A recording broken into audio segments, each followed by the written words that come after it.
Greetings all my pups and welcome to a brand new episode of Fox Reacts. Thanks. Today we're tackling a death battle. Venom versus Crona. A Marvel anti-hero versus the Soul Lethal. I guess you could call him an anti-hero as well. Now I would also like to make a point out that my last few death battle reaction videos have been copied the claim and all. And I just want to say, guys, please understand, I'm not trying to take credit for these videos or anything like that. And the links to the originals are always in the description. And I always want people to head there to support you guys and all. I'm just a fan who loves to react to your content. Now then, pups, it's time to see who will win this death battle. But first, let's get to the video. This episode of Death Battle is sponsored by AT&T 5G. We wanted to give a big shout out to AT&T for helping us throw a huge RTX this year. Without them, the show wouldn't have been possible. AT&T's 5G network is now available nationwide. Whether you're at home or on the go, you'll enjoy coverage in more places. Plus, AT&T doesn't make it complicated. 5G access is included in all best consumer unlimited plans at no extra cost. For more information on AT&T 5G, visit att.com/5G.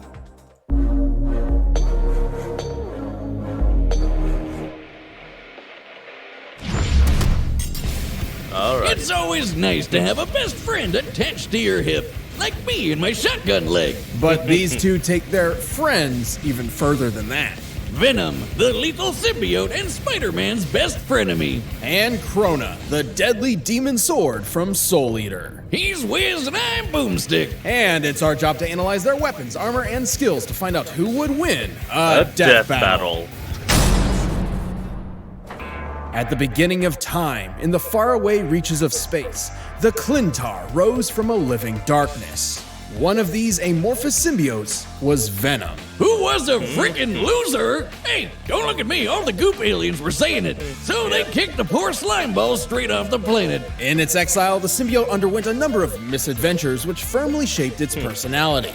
It bonded to a heroic Kree soldier rescuing refugees, a violent monster who committed genocide, and apparently Deadpool. Yeah. Damn, no wonder Venom's so messed up in the head. Eventually, the symbiote was discovered by Peter Parker, your friendly neighborhood Spider-Man. It gave him a pretty slick black suit and awesome new powers. But after finding out it was a confused, raging, psychopathic alien, Pete decided to exercise it with the power of Christian Rock. A wise decision, although ill-timed, as this event would cause the symbiote to finally meet its greatest partner, Edward Brock.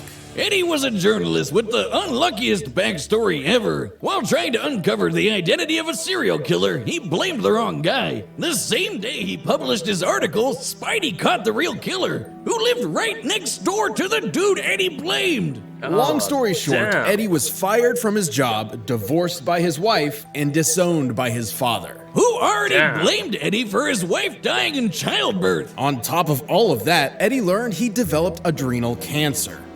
Shit, nothing just went right for Eddie. All in one day, and in a couple months, his life just went. And for me, like, I'm on top of the board too, I am at the bottom of a bottle. That's an alcohol joke. With only a few months left to live. Man, and I thought 2020 was rough. shit. I almost don't blame him for becoming a supervillain. With all hope lost, he begged God to take it all away and got an answer. The symbiote. Just like Captain Planet, with their powers combined, these two losers became a super loser.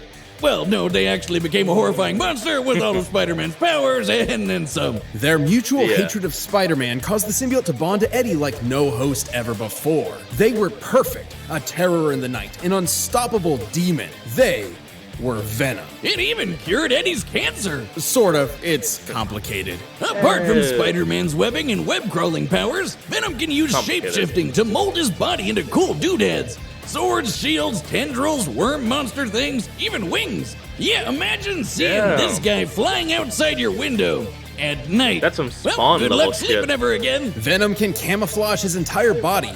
heal severe wounds like impalement and lost limbs, see all around him at once, and psychically project emotions onto others. Normally, this just makes people feel sorry for themselves, like Wiz on Tinder. But one time he convinced a bunch of other symbiotes that life was meaningless and they killed themselves.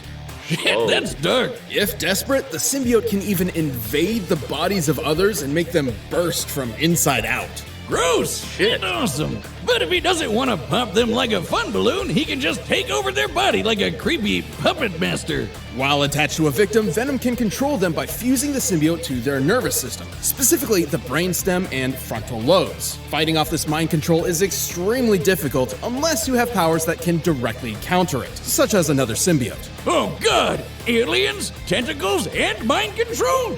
Are we sure this episode is rated E for everyone, or do we need to start blurring stuff? Don't worry, aside from being a horrible mass murderer, Venom's stories are completely wholesome. Right.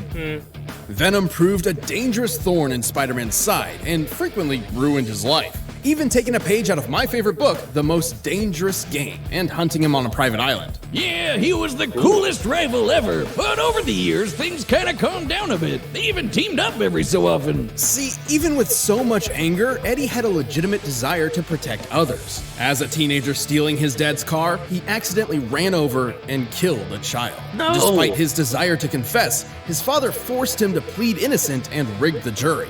The guilt has weighed him down ever since. So while Venom does have a hunger for human brains, he'd rather eat the face off a criminal than an innocent person. Venom's as tough as they come. He's survived Ghost Rider's penance stare. He's strong enough to toss a tank hundreds of feet up, and fast enough to take down Spidey 2099, who once caught look at all this Mjolnir stuff. while it was moving 2,000 times the speed of sound. Although Venom does not possess the spider sense that allows Parker to react in microseconds, he can still keep up with all the usual Spidey gallery. Plus, while symbiotes have a severe weakness to high-pitched sound and heat, he's developed resistances to them. Like when he took this giant explosion, or when he survived a sonic scream from some mutant gremlins that shattered all glass within 10 miles. While he may be tougher to take down than most other symbiotes, Venom never fully overcame his weaknesses. However, his symbiotic genes provide far more help than harm. This includes traits and memories from other hosts, like Scorpion and Flash Thompson. Wait. Bullets are a genetic trait? How do I pass that down? Venom would certainly need a lot of firepower to survive an encounter with the symbiote god. Oh, geez, here we go. At first, here the we go. Clintar symbiotes were seen as a peaceful people. But turns out they were actually living weapons forged by the primordial deity Null in an attempt to conquer the universe. And I bet next up, Marvel decides they're magic maple syrup people from... Hold on, before we continue on with that, can we just all talk about how he looks like he's just a bunch of toothpicks barely held together? Look at him. This is meant to be an all-powerful god. I could take down this guy, and I don't even walk out. Conquer the universe. And I bet next up, Marvel decides they're magic maple syrup people from Asgardian IHOP. But okay, cosmic sludge made by alien Satan. Let's go with that. Despite it all, Eddie and the symbiote have proven they're far more than the dark legacy the Clintar were intended for. They've even gained the respect of the Avengers and eventually considered Spider-Man a friend. Sort of. It's complicated. Eddie really is the best pal Venom could have found. And let's be real, he just looks freaking badass. Chaos everywhere, even in your nightmares. In ancient times, a demonic being known as the Kishin ravaged humanity, nearly driving all mankind into the depths of madness. This monster could only be defeated and sealed away by the god of death. So, why is the literal god of death so goofy looking? You ever seen Death Note? Hell, even is math. Thanos' girlfriend is scarier than this clown. If you are unfamiliar with the world of Soul Eater, prepare yourself. It's different. Well, not wanting a return of the apocalypse, Death and his oven mitts founded a school, Death Academy. Here, warriors called Meisters would train to fight evil using the power of their souls. They even got neat demon weapons that doubled as people. Together, they learned courage, chivalry, unbreakable friendship. You know, all that anime crap. I would say it's technically more like they got partners who doubled as weapons instead of weapons who doubled as partners. Whatever. Crona Gorgon was not one of these students. Buckle up! It's all Gloomsville from here. Deal with it. I don't think I know how to deal with this situation. Throughout their childhood, Crona was abused by their mother, Medusa, a witch obsessed with the legendary Kishi. You can see where this is going. Anime Uma Thurman was such a fangirl she figured, hey, why don't I make my own Kishin? So she used her child as a guinea pig in a bunch of crazy experiments. You know, it kind of sounds like something you do, Wiz. Don't be silly, I only use actual guinea pigs. Part of Medusa's great experiment included bonding Crona to a weapon, much like the Meisters of Death Academy. However, joining with weapon? Ragnarok was Ragnarok. a bit more literal. Ragnarok used to be your run-of-the-mill transforming weapon person until Medusa melted him alive in black blood. Black blood being another experiment of hers. Crona's own blood is, in fact, this same black blood, which they can remotely control. It can be used to heal wounds and even harden as a sort of internal armor. Cooking rags in black blood turned him into a brand new weapon that was literally poured into Crona's bloodstream. From that point on, Crona and Ragnarok were two halves of the same person. The meek and tortured child firmly attached to their loud and brazen weapon. And Raggy has that black blood control too. They can yank poor Crona around like a puppet. They can use black blood to create wings, thorny vines, all kinds of weapons. This is some And big crazy ass needles. Ugh, I hate needles. What's up with that mouth when he transforms into a sword? That thing's messed up. Like the Meisters, Agreed. Crona can wield Yeah. their own soul in combat, amplified by Ragnarok as a technique called scream resonance. Think of it like hooking an electric guitar up to an amp, though more akin to a screeching banshee on LSD. I didn't know you play. I don't. It's incredibly powerful, causing internal damage to foes Yikes. and making Ragnarok vibrate to increase his cutting power. Hey, you are you okay? okay? What? With this Medic! weapon at the... Crap ad. Sorry. Albion Sorry. Online is a sandbox MMORPG in which Looks you like it's write made out your of own Legos. story. their side, Crona set out on a Here we go. quest to become a Kishi, which required quite a lot of homicide. Yeah, Ragnarok can absorb the souls of dead people, and supposedly enough souls will turn Crona into the Kishin. So they went around slaughtering hundreds of people. Despite their name, Death Academy wasn't exactly a fan, particularly their star student, Maka Albert. Don't worry, she and Crona ended up becoming good friends. Until they weren't. Sort of. It's complicated. As a pawn in Medusa's Yeah, mission, Crona complicated, gained that's- several levels of new potential, notably after gaining or absorbing the powers of the monstrous Black Clown, the demon tool Brew, and even Ashura, the original Kishi. All of which What? increased Crona's abilities, especially the black blood. Now Crona could turn their entire shit. body into goop, and the slightest touch could inflict madness. That's madness with a capital M, by the way. This madness is a corruptive effect that causes targeted variants of delusion or obsession, often spread as a wavelength. The wavelength of Crona's mad blood specifically causes violent psychosis. Crona may be a pawn. I guess you could technically think about like tossing a pebble into a pond. When the rock hits the surface of the water and causes the ripple effect, you could think of it like that.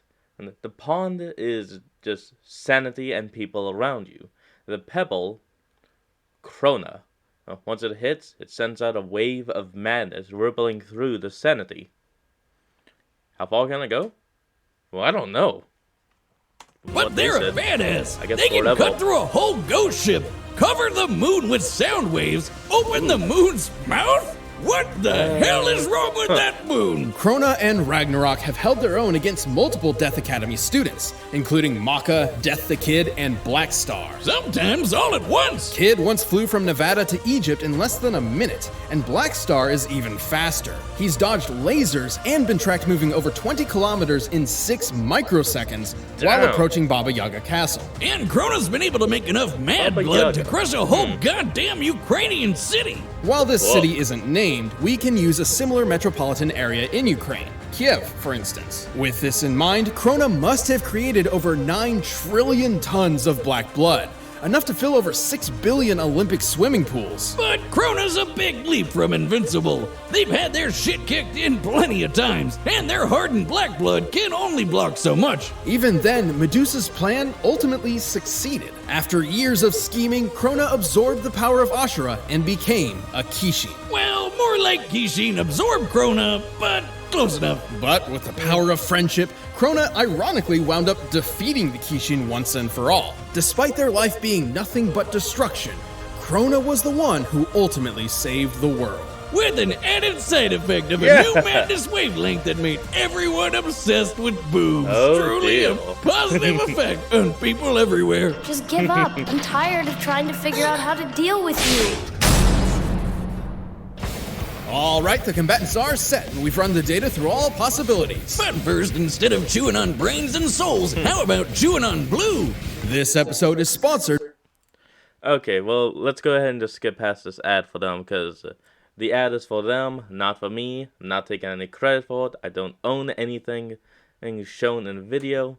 Oh, this is all theirs. Remember to go check out the original video and for more death battles. Okay, bet time. The Venom Master or the Crona Ragnarok? This is actually a very tough decision. But I'm gonna have to place a bet on Venom. I've always liked the guy. He's powerful, he's amazing. If I had the chance, I'd become the new host for Venom Symbiote. Possibly not Venom, just, that old Clintor. Hey, you know what? That can be our comment question. And let me know down in the comments if you would want to have your own Clintor or your own Ragnarok. And now, it's time to get to the death battle. Show us what you got, guys. Hello? I want to be alone. Hey, pay attention, you turd! Aha! Lucky day! 2 brains for the price of 1! Ha! I don't think I can handle this right now.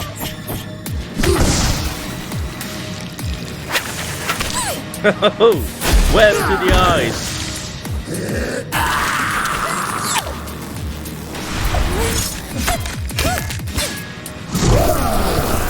Now the only thing I think Crona even has on Venom would just be the screech attack. Dinner time! But nothing other than that screech. Yep, here we go. What did I just say? Screech! Woo!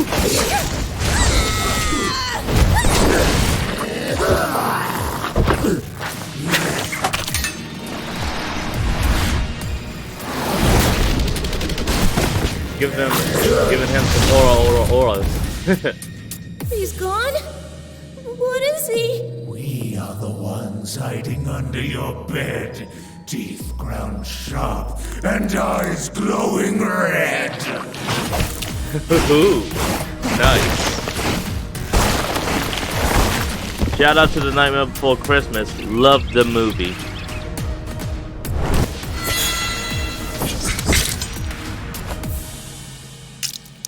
Your blood.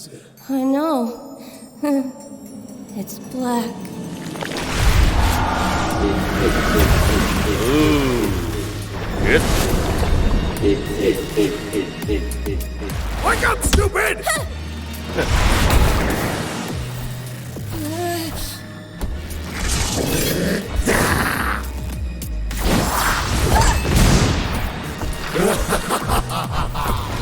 Come on, Venom.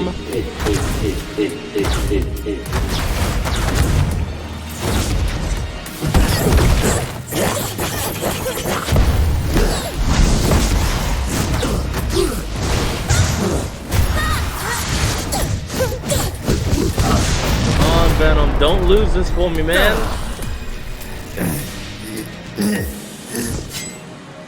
We are the darkness. We are your nightmare. We are Venom. Come on, Venom. I hate you.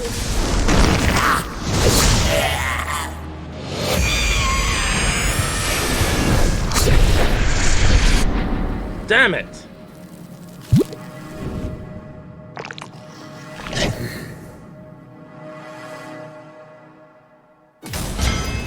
Damn it, I lost. Man, these symbiotes really need to stop picking fights with pink-haired anime characters. They're f***ing crazy. Venom was certainly a tricky opponent. His shape-shifting camouflage and multitude of weapons kept Crona on guard. Unfortunately, Venom lacked the power needed to keep up a prolonged fight. Yeah, Crona matching Black Star's speed makes for a pretty clear difference. Crona could reach Mach 9000, while Venom only topped out around Mach 2000. And while Venom has shown incredible physical strength that puts Spider-Man to shame, he could never compete with 9 trillion tons of mad blood. Which, by the way, that precise control of the black blood totally meant Crona could push out any of Venom's attempt at being a puppeteer. And Crona's shown even greater feats of strength as well.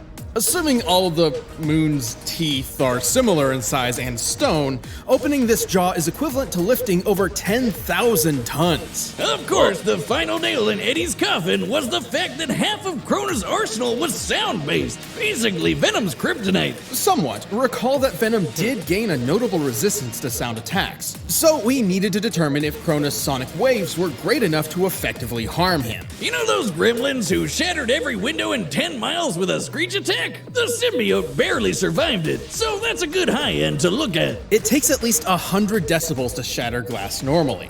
To cover that much distance, the combined sonic blast must have equaled about 244 decibels. In contrast, in order to engulf the moon, Crona's sonic waves must have reached over 275 decibels. And yes, that's considering the weird size and shape of the moon. Ugh, just look at that freaky thing. Sure, 275 doesn't seem that much more than 244, but decibels increase on a logarithmic rate.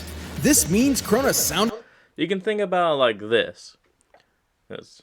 Normally, math is like if you add 10 to 10, you get 20. But when it comes to sound, decibels, if you want to add 10 to 10, and the sound wouldn't just go up 10 levels. It actually goes up 100 levels. So 1 would be 1, 10 would be 10, 20 would be 100. And so... well, that means Crona's sound waves alone will reaching over into the 1,000 range, getting close to it, but just not passing it since he wasn't at 300. Or, fuck, even more, I don't know. Attack was actually over 1,000 times stronger. Vinny for sure wasn't surviving that. Eddie and the symbiote held their own with versatility, but Crona and Ragnarok had them beat in destructive power, blistering speed, and an arsenal that could take advantage of Venom's key weakness. Looks like Venom just got Ragnaroked. The winner is Crona. Alright guys, well, thank you for joining today's video, and I hope you enjoyed. And I know I certainly did. And remember guys, I don't own any of the videos. The link to the original will be in the description. So go to them, subscribe and like, and show your love for the video. Let's see who is next on Death Battle. Thanks for watching this episode of Death Battle. Come back next week to see previews of our upcoming matchups. If you want to watch more stuff, you can click the boxes right around here, and you can always pick up some DB merch at store.roosterteeth.com. Attention blue team! This is the red team! We are here to destroy you! I got a tank! People with tanks are never outnumbered! Red versus blue. Huh. Yep, oh. Hold on.